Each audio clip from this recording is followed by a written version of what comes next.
Welcome back to 10 Slide Info. Indian Air Force has added 30 Rafale fighters in their fleet and is waiting for the remaining 6 Rafales which would be delivered by the Dassault Aviation of France by April 2022 tentatively. Rafale fighters are indeed a great addition to the Indian Air Force fleet. These Rafale fighters, along with the Russian Sukhoi Su-30MK fighters, have boosted the combat power of India to a greater level. Even though both are powerful and proven fighters, they do have their own different set of missiles which can be fired by each of these fighters.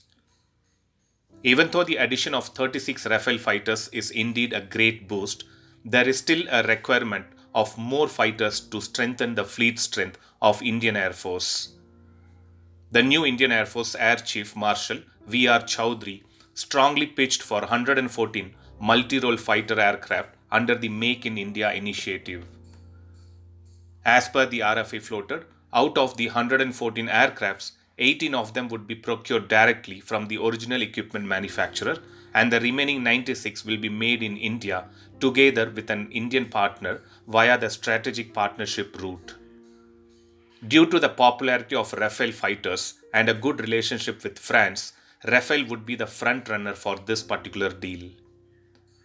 So we can very soon expect a good decision by the Indian Air Force to select an appropriate fighter for their fleet. Most probably it would be Rafale fighters, which according to me will be a good decision. Even though the performance and expectations of Rafale have been very good, the other contenders would also be considered. Coming to the requirement of Indian Navy, there is a requirement of carrier-borne fighters for the aircraft carrier, which can be either fulfilled by either Boeing Super Hornet or Rafale M fighter. Even though the delivery of 36 Rafale has not yet completed for the Indian Air Force, looks like Dassault Aviation is very keen on impressing the Indian Navy to win their carrier-based fighter contract.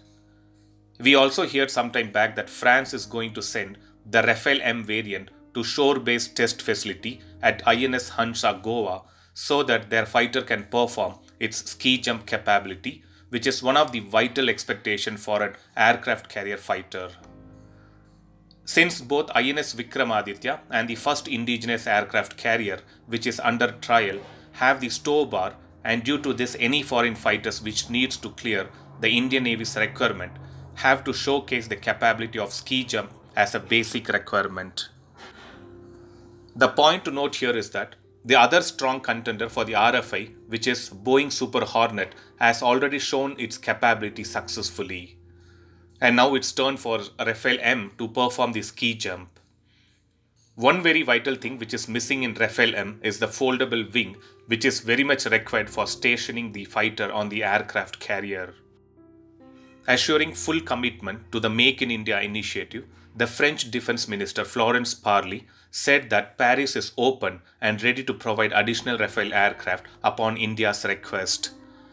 She also highlighted that France is fully committed to the Make in India initiative as well as to do further integration of Indian manufacturers into their global supply chains.